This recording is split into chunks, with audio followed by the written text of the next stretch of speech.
As humans, we start off learning everything about our world through the eyes of those around us. With that being said, comparing ourselves to others is ingrained in our social culture. The tricky thing is about this fact is that the effects of self-comparison can have a negative impact on our mental health. Our Matrix mentor, Carlos Delapaya, is going to share with us how we can stop getting trapped in comparison and authentically step into our power. Carlos is a life coach who advocates for mischief, self expression, spirituality, and play.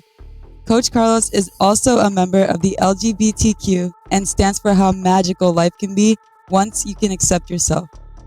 Follow our show and bookmark our podcast so you don't miss out on our fantastic Matrix mentors. Carlos, it's awesome to have you on the show. Can you tell us about your mission and your passion? Oh my God, what a beautiful intro. Thanks for having me here, Samantha. Yeah, I'm deeply, deeply devoted to learning how to expand my capacity for aliveness, to expand my capacity for expression. And I really believe that the more that I'm able to do that for myself, the more I'm able to support others. And I really stand for a world where it's safe to express ourselves. And in many ways, not just being loud and extroverted, but also like the parts of us that are sticky, introverted, mystical, weird, and learning how to integrate that as part of like the magic that we offer this world. That's really is my mission, is unlocking that within myself and sharing those codes with anyone who feels called to go on that quest with me too. I love it, and I love your verbiage too. You remind me to be whimsical about life. When you say like quest and the hero's journey, can Yeah. can you bring us back in time to life when you started living authentically? Yeah. I guess that depends how you define authentically, but like for me, there was a moment, or a series of moments in my life, core memories that I had a sort of flip of a switch in which I decided to choose myself, to really not sacrifice myself and water myself down for the sake of others, right? And I've always been fascinated by self-expression, iconic people, artists, people that were unafraid to be judged. I've always been super fascinated by that. And, but all my life I've been a people pleaser. All my life. And sometimes it still shows up, right? Like, I don't want people to think I'm perfect. I'm doing the work still. And in college is when I sort of started to take more risks. I started to, like, I joined a fraternity and then I took on various leadership positions, but I was still in the closet with my sexuality. And I'm a gay man, for those of you who couldn't guess. And after college, I started traveling like with this retreat company, like this spiritual sort of self-development retreat company. That honestly was a little culty, but like it within that community, I did come out of the closet, and something about coming out of the closet with the one thing you're most afraid of people knowing about you like makes it a lot easier to like come out of the closet in other areas of our life too. And I believe that most people like in our society are taught to be closeted, not just in their sexuality, but even straight people, right? Like if they have too much sexual energy, whatever the fuck that even means, like they're taught to suppress it. If people are too spiritual, too mystical, too artistic, they're taught to suppress it. People are categorized as like having mental disorder and given labels like ADHD, depression, anxiety disorders because they're different than like what society wants. And so the system that we're in is sort of designed to keep us in this box. And whenever we like leave that box, they like crack a whip over us to like get back in line, right? And so people are living closeted in the way they dress, in the way they speak, in the jobs that they tolerate, in people are dating, and when they're dating, they're like, how can I impress this person? which instead of being like, how can I be so radically myself that I repel people who don't love me and I attract people who do, right? And like, so many people are so focused on closeting their magic, and people think that their magic is like just this love and light, like amazing gift. But sometimes your magic is in how you navigate your relationship to yourself in the sticky times, when you're feeling darkness, when you're in your shadow. I love where you're coming from, and you're like a poet with how you describe it. It truly resonates with me. Um, Growing up, my parents, I was born from lesbian couple, and I was born from artificial insemination. So I was like in the forefront with a new way that people were having children, and seeing my family have their own stories of being in the closet, and like seeing like my parents are like completely opposite. Like my birth mom was like, I'm gay, I'm here, like deal with it. And then my other parent was like, nobody has to know what I like to do, because she had a adverse reaction from her family members. But to bring it into the scope of the entire condition of the world, I completely agree with you. There's so much language around being too much. But ironically, the things that, if an average person were to dress very flamboyant and like go to school, they might get teased as a youth. But when we look at who we find iconic, it's ironic that the celebrities that we admire, they're completely themselves, as flamboyant as they need to be, as they want to be. But we worship that. But when we see an average person like that, it is as if they crack the whip and say, get back in line. Why do you think that we worship people that have that je ne sais quoi that we want to have, but shun it within ourselves? Oh, such a juicy question. My hunch and my theory, and to anyone listening to this, please take what resonates, leave the rest behind. I'm not here to enroll you into my dogma, right? But like, I think when we repress our own shadow, like when we reject ourselves and we're not willing to do that work, anytime that we see someone who has accepted themselves, it's going to trigger like this defense mechanism of like, oh my God, they're reminding me of what I want, and I'm not ready to own that I want that, so let me just put them back in line. Whereas a celebrity, someone who's iconic, first of all, because they're a celebrity, we kind of like, or at least society as a whole, tends to see them as like alien. They're not even like real people. So they're there for entertainment for most people. And so it's easy to use that as an excuse, like, oh, they're a special 1% human that like was at the right place at the right time. And because they had all this privilege and all this money and all these things, then, it was easy for them to be themselves. But like, we don't know that. And actually most celebrities, like they came face to face with like that part of society that was trying to oppress them, and they kept choosing themselves. And that's, I think that's also why we celebrate them too, because I think unconsciously it's in our nature to want to express. It is, it really is. We have a child inside of, I mean, think of how we are when we're born, up until society starts giving us the rules, beliefs, and programs, right? Like, we are naturally curious and naturally very self-trusting. And I think it's in our nature to subconsciously want that. And some people, they don't want to own that, so they're haters. They're like the internet trolls that all they do is sit behind their keyboard, eating shit, numbing themselves, and like hating on people, right? And even these celebrities, right? Like, a lot, they are idolized and they're also hated, right? So like, I like to think of people like Doja Cat, Bad Bunny. Like, there's a whole collective of human consciousness that's like hell bent on canceling people, and like hell bent on finding where a celebrity fucks up, because they want to see them suffer so that they don't feel alone in their own suffering and they can stay the victim.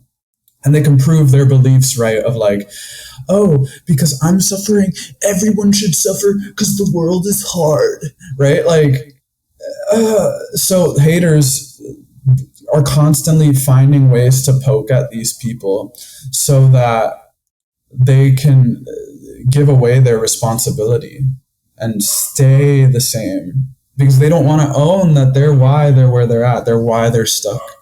Um, yeah, I could see exactly where you're like, why you would say this, and I totally agree. And the other day, I was asking my friend, I was like, why do you think that having a sense of responsibility can trigger fight or flight in us? And I think that answers the question because we're so used to giving away our responsibility, giving away our power to avoid being the one to have to make that step. It's I think that's why we elect the leaders to make decisions that we are all capable of making. It's weird to me that giving away our power gives us a false sense of security. yeah, yeah. Honestly, that's something that I have yet to really find answers to, and I wonder if there's even a correct answer. But there is a part of me too that kind of does get like turned on by giving my power away. You know, there's a part of me that like kind of likes when other people makes decisions for me because then I don't have to like blame myself if I fuck up. And like the thing about me is I'm willing to be honest with myself. And because I'm honest with myself, I actually have more of this quote unquote self responsibility that people talk about. I have more power because I choose to also own that I'm a fucked up person. You know, like I have shadows. I look in the mirror and I'm constantly asking myself, where am I lying to myself? God, you know, spirit, show me where I'm caught up in illusion. And I'm willing to look at that and I'm willing to feel that. And then sometimes I'm like, all right, God, I just want to live, laugh, love, chill with the lessons, you know? But it's like I think that's why people often look at me. Like I've noticed recently, I don't know if this ever happens to you, Samantha, but like with me, there are times where like someone might recognize me like out in the world, maybe because they follow my content or they whatever, right? And I can kind of feel this sort of like pedestalizing energy. Like I can feel that they're like, oh my God, like you're like perfect. And and I almost want to like shake them and be like, I'm just as intimidated by you as you are of me. Like, hi. The thing is I think what makes people like magnetic and what makes people come off as like someone who's expressed and confident is that they stop using their darkness, their pain as an excuse to hide. Like, you know, I you can be sad and hold that sadness and love it and nurture it deeply in one hand, and then with the other hand you could show up for your dreams. You can wear what you want, right? It doesn't have to be either or. It doesn't have to be I'm sad now I must fix myself before I then show up for my dream, or I have trauma therefore I must fix my trauma before I can like start dating. I hear shit like that all the time. And that's part of that's like one way that we closet ourselves as humans and we deny ourselves aliveness is we get caught up in this trap of like I cannot be seen by other people unless I'm eliminated of shadows. But understand that if you have a ginormous light, then the shadow you cast is actually much bigger. What that means metaphorically, at least to me, is like if if I want to shine, then that must mean that I'm also willing to look at a shadow and cast a much bigger shadow. And in fact, if I feel more pain, then I'm also growing my capacity to feel more pleasure.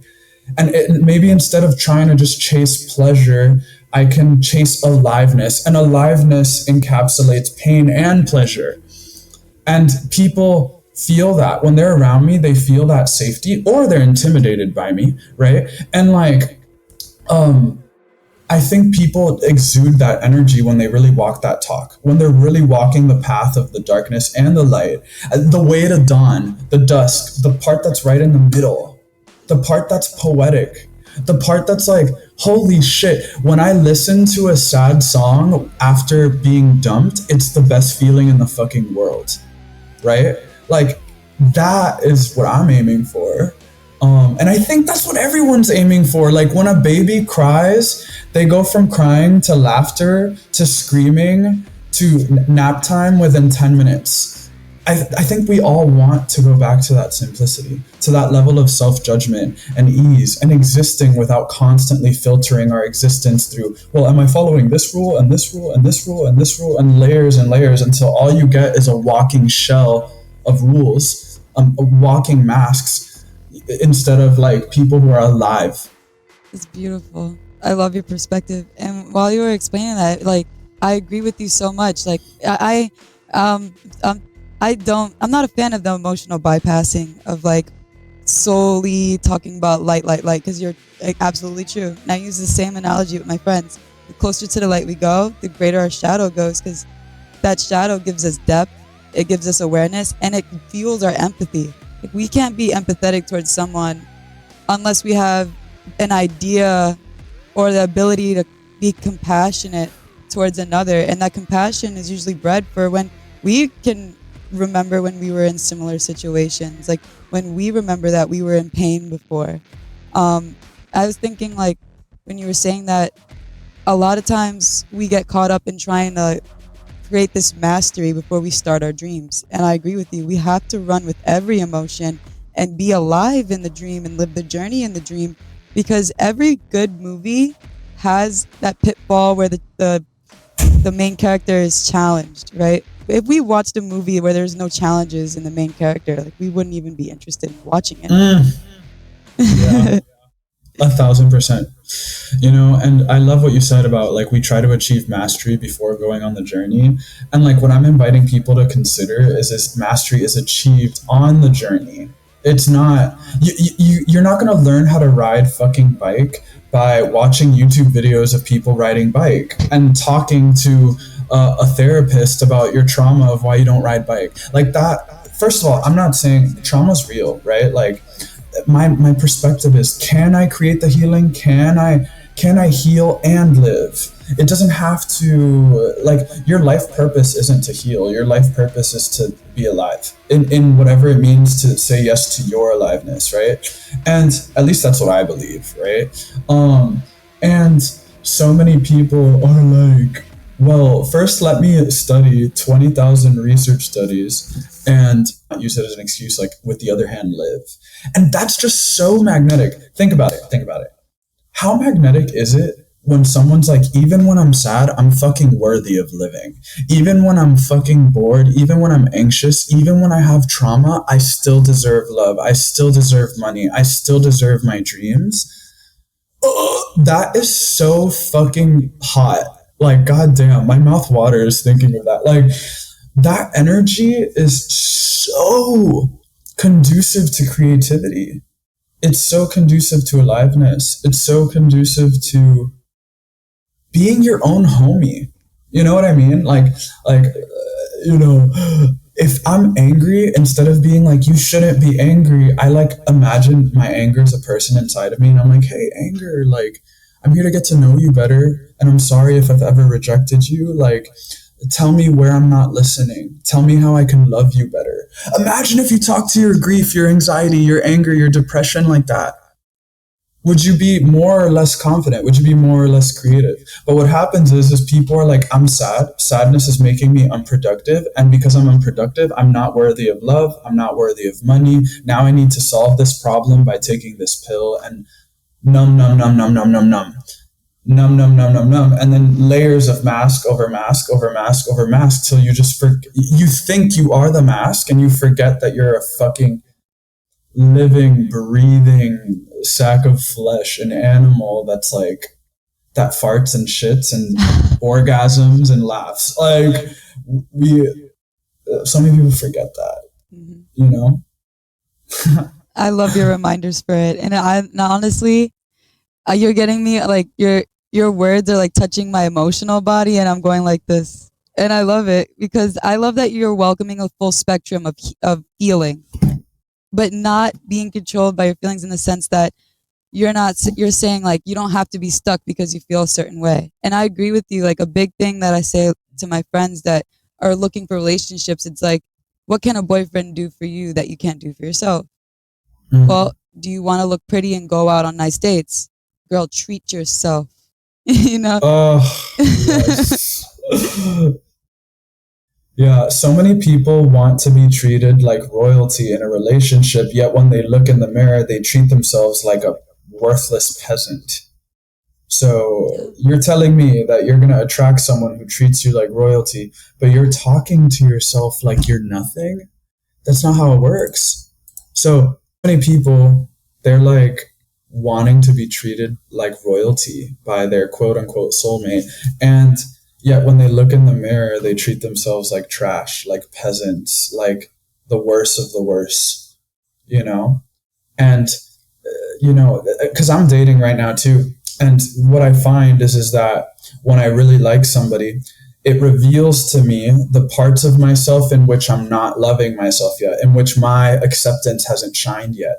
And it can be so easy in those moments to want the other person to love on those parts for you. And some people might.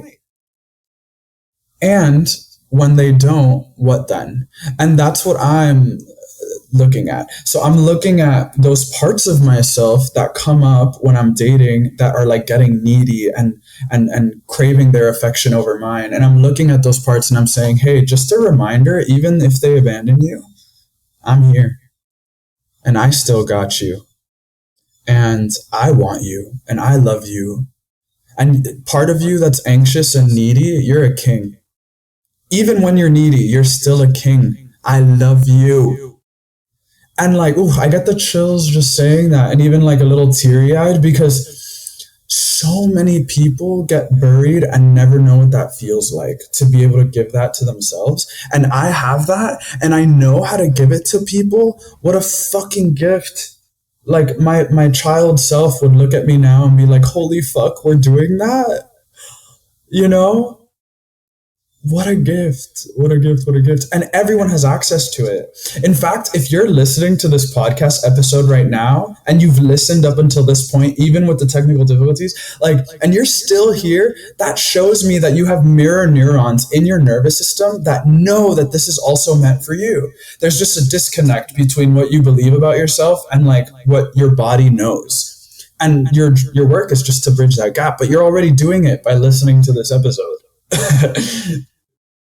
Absolutely. I love that. And it's so true. And while you're at this group, I'm super curious. What experiences were happening that led you to activate your inner confidence and to step into your true power?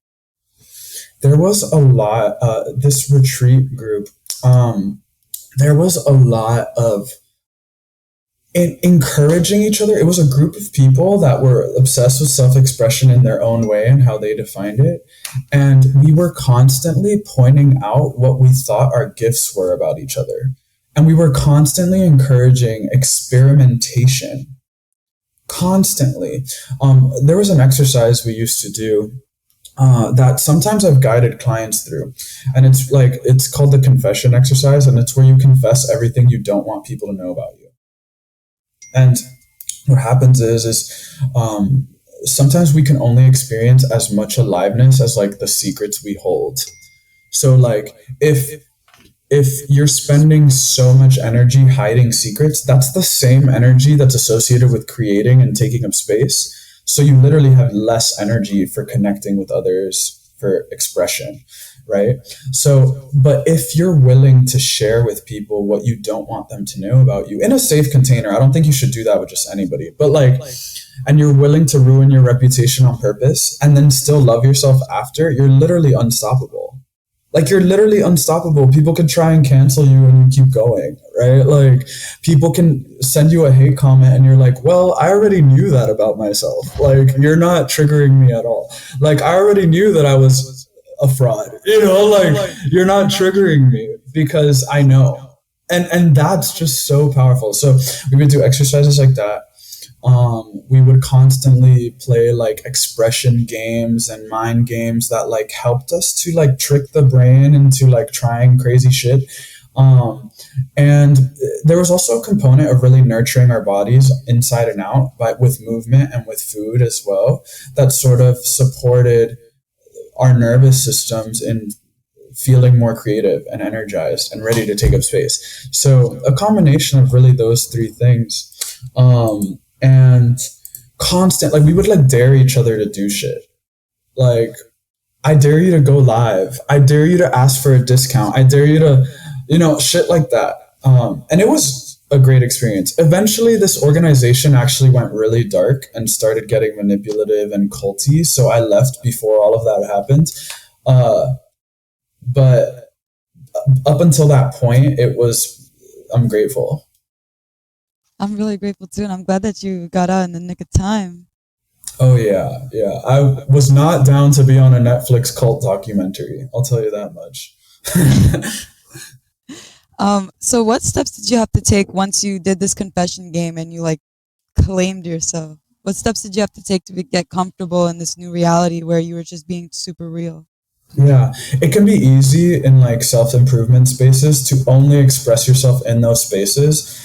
But where the medicine really happens is, can you hold that energy like out in the matrix, quote unquote, right? Like, can you have, and what I tell people is like, this metaphor, like, or this phrase, stretch not break. So like, how can you stretch your expression 1 to 2% a day, a week, a month, going at your pace in a way that doesn't overwhelm or fry your nervous system because it's too much, right? Because my approach is not just skydive out of your comfort zone every day. That's unsustainable. Okay, the fight or flight response is very real and it will stop you eventually. you know but everyone has a different capacity in their nervous system. It doesn't make you better or worse. And my invitation to people is like, take what you learn from podcasts like this and see and ask yourself, like, how could I show 1 to 2% more of myself that I discovered through this podcast, this tool, this life coach, whatever, in out in the real world, right? Like, and how could I have my own back in the process when I fail? I think that's like the biggest thing is like, people are like, oh, if I fail, I fucked up. And I'm like, no, you're actually gonna fail and you're supposed to fail and you should fail. And but what helps you bounce back from failure is you have your own back muscle.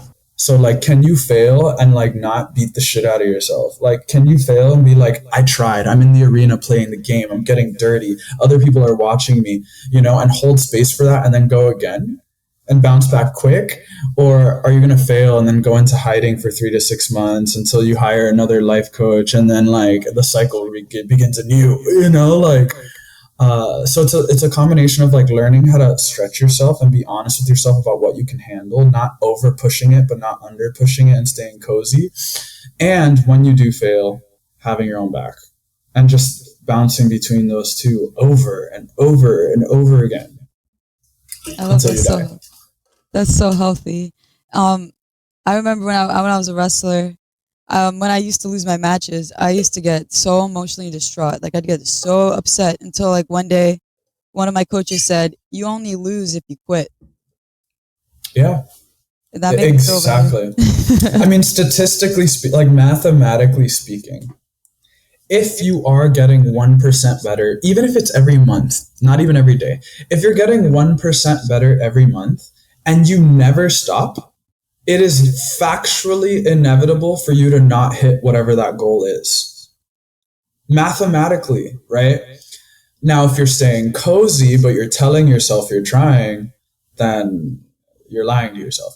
But if you're overstretching yourself and burning out, who's moving faster? The 1% at a time person who never really stops, or the 100% every day person that burns out every 3 days and stops for weeks, right? It's the same thing with wrestling, like your coach said. Literally, you only actually lose if you stop. Hmm. But if you keep going, then you're going to have more. The person who loses more has more wins.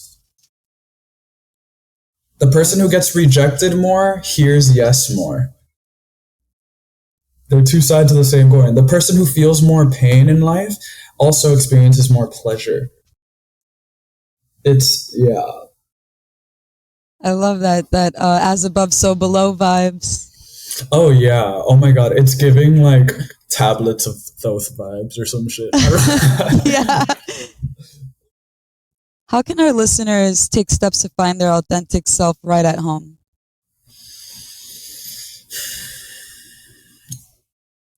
Probably one of the number one things My hunch is your listeners, and you can correct me if I'm wrong, but my hunch is that the person listening right now is someone who is on their sort of spiritual awakening, self-improvement journey, health, right?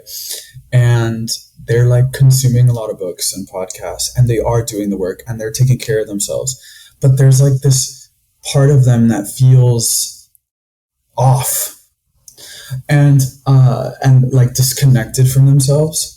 If that's the case, my biggest advice to you, listener, is to take a break from the information and to spend as much time with your own thoughts as possible. How I started doing this, because this is really uncomfortable, is one of my clients actually gave me this strategy and it changed my life. My client, right? Like I was coaching him. He goes, oh, whenever I'm driving, if it's less than 20 minutes, I don't listen to anything. I just stay in silence. So it started there. That was my 1%. 20-minute drives or less with no music, no podcast. And what starts happening is you start getting comfortable with being in your own presence and being with your own thoughts. Darkness and light come up. But remember, the more you experience the darkness, the brighter you shine. They're both, right? So you'll start to hear sort of glimpses of who you really are, right? Here's another really big one. So pay attention to your body and less your head. Your head is going to do things that make sense. Oh, it makes sense to eat this diet and start this business because it's good, right? And it's like but it's still following rules. But if you tune into your body, people call this living from the heart, but really what that means to me is like notice what things or what aspects of life make you feel expansion in your nervous system. Or curiosity. Expansion is really any emotion that helps you do more, right? So it might be confidence, it might be peace, it might be sexy, it might be, but pay attention to where you feel expansive and where you feel constricted, and trust that. Instead of trying to force yourself to like something that makes you feel constricted, just make it easy. Find something that makes you feel expanded instead.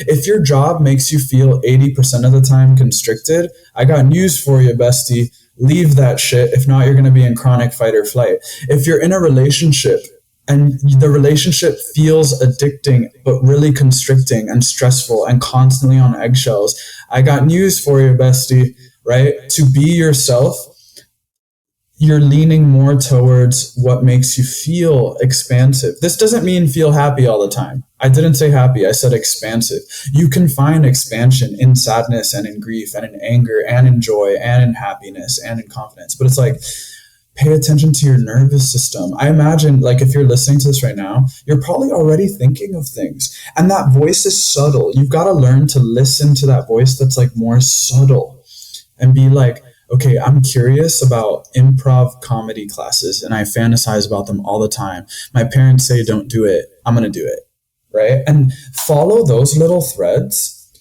And that's when life starts to feel like a quest, like this wizard-like quest. When you watch a movie, you don't know what the ending is before it happens. Yet so many of y'all are trying to know what the ending is before it happens. It doesn't work that way. It's not fun. It's crusty. If people were watching the reality TV show of your life, no one's going to watch it if you're just reading books only, listening to podcasts only, getting the dopamine hit of this, and then like going back to the same pattern. Like if your heart was like inviting you to consider taking a step in a direction, what would that be? And lean into that and trust that.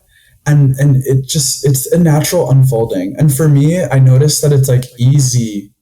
It's both easy and hard to be myself, because when I'm being myself, people are going to try to take from me and take my energy, right? Or judge me. But when I'm being myself and like that's out of the picture, it's actually a state of ease. It's easy to be me. Like it's easy to have this conversation right now with you because I'm not pretending. I'm not performing. I'm just chatting with my homegirl like we're drinking a virtual cup of coffee, and it feels really natural, right? The content creators, if we're following people on social media or podcasters, whatever, that we're really inspired by, they're following their ease and their expansion, which makes it easy to show up and to take action. I agree. The path of least resistance our destiny. A lot of us think that we have to struggle. A lot of us believe that there has to be discomfort. But I say, Matrix members, give yourself permission to enjoy the highs and lows of life. Mm. Yeah, ride it like a roller coaster. When you feel anxious and in pain, ride its dick instead of like, life has pain and pleasure, right? And sometimes what I tell people, like especially if they're feeling a lot of pain, fear, anger, anxiety, sadness, I tell them, hey, instead of like resisting your pain, ride its dick. Like literally, like imagine that you're having sex with your anger. Like imagine that you're having sex with your sadness and your joy, you know? And ride its dick like a roller coaster. You know what I'm saying? Like imagine a roller coaster that only went up. Think about it. No one likes that shit. I'd be like, no, it would make no sense. It literally makes no sense. What goes up must come down, right? Like, so ride the waves instead of like trying to climb against it, you know? I like that. Don't climb against it, climax. Hey, oh my god, that was so good. I love it. So what are some powers that we start feeling when we start stepping into our confident, authentic selves? What are some of these changes that you felt? Like I can imagine like the first time we like accept ourselves looking in the mirror and start seeing ourselves like Spider-Man after he got bit by the spider. He starts saying like, damn, I'm kind of beautiful. What are some things that you felt, some powers that you felt activated?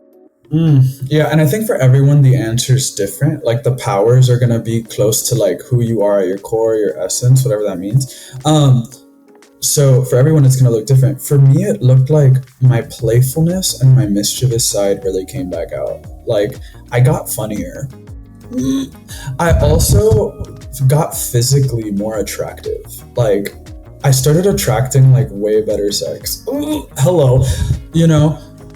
I started, getting much better at public speaking without taking a class. I started to have more energy and desire to do things with delayed gratification, like video editing, like learning how to rap, learning how to sing, learning how to dance, rather than just like chasing instant gratification. I started getting invited to like crazy opportunities that I was like, wait a damn minute, you know? And even like my ability to manifest what I want increased. And not, granted, again, your boy is still human, right? So like there's still places in my life where I'm reintegrating shadows, and I don't think that ever stops. But yeah, those are some of the superpowers that came up. I would say probably the biggest one though, if I could just sum it up, is like creativity and capacity for creation. Can you tell us a story about a client that inspired you to continue life coaching? Yeah, honestly, every client does in their own way, but in particular, the clients that most inspire me are the ones that are so all in on their pain. I talk about this a lot, right? Pain. I'm a shadow worker more than anything. I help people navigate the metaphorical underworld of the human consciousness. You know, like there was one client in particular that I was supporting her with grief after an abortion. And that was the most beautiful series of sessions I've ever done in my life.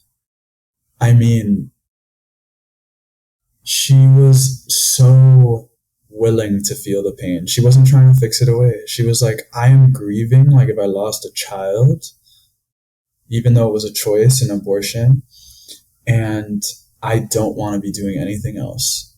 And who she became after that is insane. Like she got the highest paying job she's ever had in her life, working much less hours. She finally let go of a toxic ex that she was addicted to.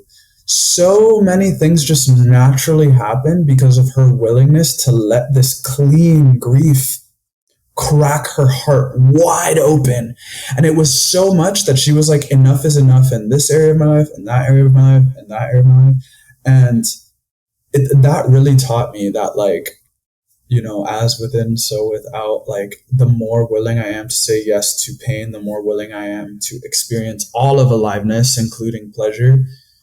Fuck yeah. Like, I'm going to keep doing that even more and helping people do that even more. I'm not interested in working with people that are like love and light only. And if they want that, they can go hire a love and light bypass life coach, like that's just going to tell them to say affirmations like all day, every day. And I love affirmations, right? I'm making a joke. I'm like poking fun right now, but like, I'm interested in helping people say yes to aliveness. So if that's what you're in on, if you want life to feel like a quest, I'm your boy. Oh, I love your charm, Carlos. Like you got that fuck yes energy just coming out of every pore. I love it. Thanks, boo. Oh my god. I was feeling kind of sad today, but wow, holy shit, what magic we're creating here. Absolutely. Your words truly like set my heart free, and I know for our Matrix members, they have to be feeling inspired right now. Thanks. Yeah. I know what it's like. I know what it's like to desire. And I still desire all the time, every day. Like, my next version is whispering to me, yo, when are we going to hang out, bro? And like, that never stops. I know what it's like. You're not alone. Seek people. Seek, whether it's mentors, friends, stop hanging out with people that make you feel hungover. Hang out with people that are constantly pointing out your gifts. It gets to be easier than we think. Absolutely. Amen. And Matrix members, you're in for a treat. Carlos started a new juicy podcast. I would love for you to give us a little sneak preview of what you got cooking over here. Okay. So my podcast is called the Spiritual Thirst Trap Podcast. As of right now, it's only on Spotify, but soon to be on other Spotify and Anchor, soon to be on other platforms. The Spiritual Thirst Trap Podcast. So if you want to listen to like a self-improvement sort of spirituality, quote unquote, podcast that feels fun as fuck, is unhinged. Like, sometimes I'll even have a few drinks and then record an episode. Like, I always tell people, like, bring you to this. I'm not here to fix you. Like, I'm here to help you have fun into your bigness. So if that's what you want, and it's explicit too. So I'm probably going to get censored in some places. I talk about sex. I talk about everything. Like, so it's fairly new, but yeah, I love it. Listen to it. The Spiritual Thirst Trap Podcast. And the link will be in the description below. I also love the program that you're working on, the Academy of Villains. Can you tell me about being a villain, activating that side? Yeah, so I part of what I do is help people step into their villain era. So this is one of my offers, right? Like, I do one-on-one work, but this is a group program that I created called the Academy of Villains, and it's all about helping people step into their villain era. And a lot of people are like, why would I want to be a villain? And I'm like, okay, it's not about hurting people. That's not what I'm teaching you. What I'm teaching you is how to say yes to yourself and stop sacrificing yourself for others. And when you first start doing that, you feel like you're being a villain, but it doesn't mean you actually are one. But instead of like resisting that, I was like, let's just own it. We're villains, like Academy of Villains, step into your villain era.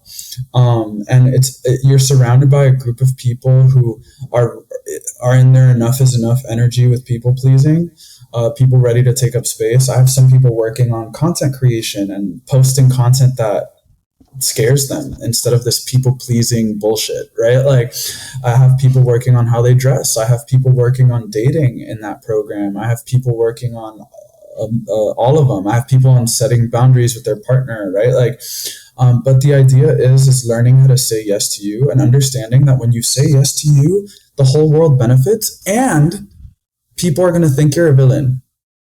And that's not a problem. You kind of are one. So let's just own it. Yeah. I love that. And I love that you're mentioning this because what I'm like learning from watching pop media and like what we depict as villain, who are the villains? Villains are the people who had pure hearts that got, kind of left like feels like, well, they just don't match the same agenda as the mass media or like what the government wants us to have. Like I feel like a villain is actually a hero with their own intention. So I love that you said that once we start saying yes to ourselves, some people are going to cast us as villains. And it comes full circle back to what you were saying earlier. People want to crack the whip and say get back in line. We don't have to listen. That's where we have our free will. And Mm, yeah, and when you're breaking out of that, the world is going to see you as a villain, right? Like, think of something like V for Vendetta, right? Like, uh, the anonymous people and like the guy with the mask, like he has villain energy, but like, is he the villain? mm-hmm.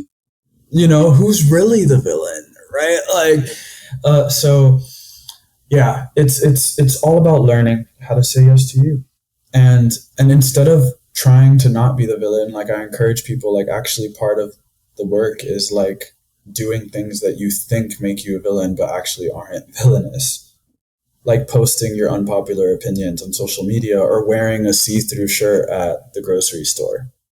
I love it. Can you before we start our rapid fire, I got some three random fun questions to ask for you. Would you like to give some words of wisdom for our Matrix members before we rapid fire? Let's see what feels present right now. Okay. This is just a random little tool that I use, um, and it's really, in a nutshell, if you practice this tool, it's going to increase your capacity for pleasure. But literally all day, in every present moment, you are experiencing thousands of sensations in your body, right? Some of them are painful, some of them are pleasurable, and some of them are neutral, right? Specifically, when you're like in a moment of pain, it's really easy to be like, I'm in pain, and to just only be pain and only feel the pain. But remember, hold pain in one hand, experience all of life in the other. So, in a moment of pain, be like, okay, there is pain in my body. I see it, I feel it, and ask yourself this question: where else in my body am I also experiencing pleasure? Sometimes it's inside the pain, actually, Mhm. right? And from a nervous system, neurological, neuroscience standpoint, what you pay attention to grows, right? Thoughts aren't just these ethereal floating things like in the cosmos. They're physical things happening. Neural pathways are being created every millisecond. So what you pay attention to grows. If you pay attention to pleasure, and if you go to Jedi Master level, which is like finding pleasure inside the pain, then your capacity for aliveness literally increases. You feel more, and and you're able to handle it, right? And when you learn to constantly, like literally all right now, I'm like, okay, where in my body am I experiencing pleasure or erotic energy even? Like I feel it sort of like in my armpit area. There's like this aliveness, this tingling. And just by paying attention to it, it starts to grow. Dead ass. It's literally happening right now.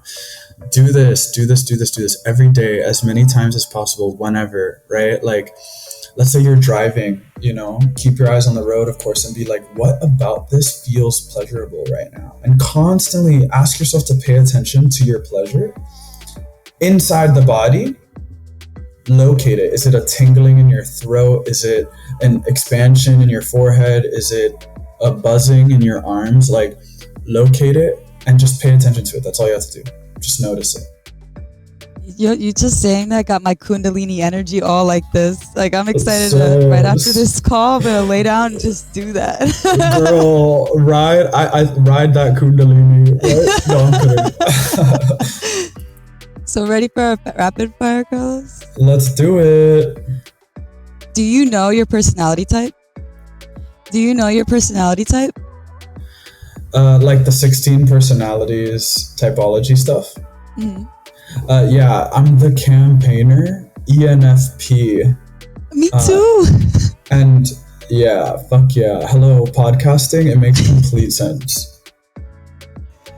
Love it. Do you believe in love at first sight?